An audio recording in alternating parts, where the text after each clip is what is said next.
시청자 여러분 안녕하십니까? 4월 3일 금요일 매일신문 영상뉴스입니다. 부동산 시장의 신수요층으로 불리는 에코 세대들의 활약으로 인구가 감소하고 있는데도 불구하고 세대수가 증가하고 있는 것으로 알려졌습니다. 부동산 업계에서는 세대수 증가로 인해 주택 공급이 과잉된 상황은 아니라고 내다보고 있습니다. 최미옥 한국감정원 부동산연구원장이 대경 건설부동산 창립포럼에서 밝힌 자료에 따르면 갈수록 인구 증가수가 둔화되지만 에코 세대가 주택 시장에 진입하는 시기와 맞물려 중장기적으로 주택 수요는 긍정적이라고 밝혔습니다. 통계청의 인구 및 가구수 전망 추이를 보면 인구는 2030년 정점을 찍은 뒤 2040년에는 100만 명 이상 줄지만 가구수는 같은 시기 증가합니다. 에코 세대는 2009년에서 주택 시장 진입을 시작해 2022년까지 연평균 68만 1000여 명이 유입됩니다.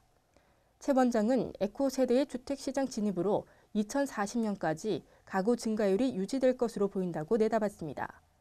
현재 에코 세대가 있는 가구 수는 627만 가구로 전체 가구 수의 36.1%를 차지합니다. 부동산 거래 가격이 일정 금액 이상일 경우 중개 수수료를 반값으로 줄이는 부동산 중개 수수료 조례 개정안이 대구시의회 본회의를 통과했습니다. 개정 조례안에 따르면 주택매매 교환 거래 금액이 6억 원 이상에서 9억 원 미만인 중개보수 요율 상한을 현행 0.9%에서 0.5%로 주택의 임대차 거래 금액이 3억 원 이상에서 6억 원 미만인 중개보수 요율 상한을 0.8%에서 0.4%로 각각 인하했습니다. 따라서 6억 원의 매매계약 중개보수는 최고 540만 원에서 300만 원으로 3억 원의 전세계약 중개보수는 최고 240만 원에서 120만 원으로 낮아지게 됩니다. 이번 조례 개정안은 국토교통부가 지난해 11월 전국 17개 시도에 시달한 중개보수 개선 권고안을 그대로 받아들인 것입니다. 김종도 대구시 도시재창조국장은 종종 중개보수는 주택가격 상승과 소득세법 개정 등 주택환경 변화를 반영했다며 중개보수가 줄어 주택 거래가 늘어날 것으로 예상된다고 말했습니다. 경주 세계문화 엑스포가 박범후 재단에 지난해 수억 원의 예산을 지원한 것으로 드러났습니다. 경북도와 경주 엑스포에 따르면 경주 엑스포는 지난해 9월 이스탄불인 경주 행사 때 실크로드 소리길 음악회를 연 무소리 재단에 2억 5천만 원을 지원했습니다. 이 재단 이사장은 박범훈 전 청와대 교육문화수석입니다. 특히 자금을 지원한 이동우 경주엑스포 사무총장은 박 전 수석이 청와대에 있던 2011년부터 2013년 청와대 기획관리실장을 지냈습니다. 그 뒤 2013년 3월 경주 엑스포 사무총장에 임명됐고 2년 임기를 마치고 연임됐습니다. 경주 엑스포 관계자는 지난해 박 전 수석이 아이디어를 제시했고 아이디어가 좋다고 판단해 프로그램을 만들었다며 민간단체 경상보조 명목으로 재단에 돈을 지원했으며 대부분 연주단 인건비라고 설명했습니다. 지난해 2월 발생한 경북 경주 마운오션 리조트 체육관 붕괴 사고 책임자 11명에게 항소심에서도 징역과 금고형이 선고됐습니다. 대구고등법원은 업무상 과실치사 등의 혐의로 기소된 공사 설계 감리 책임자 이모 씨와 장모 씨에게 금고 1년 6개월과 금고 10개월에 집행유예 2년을 각각 선고했습니다.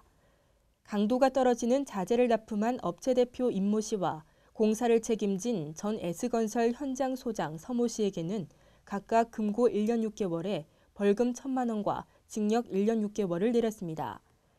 체육관 지붕 제설 작업 등을 소홀히 한 혐의를 받는 마우나 리조트 전 사업본부장 김모 씨와 시설사업소장 이모 씨에게는 금고 1년 6개월씩이 선고됐습니다.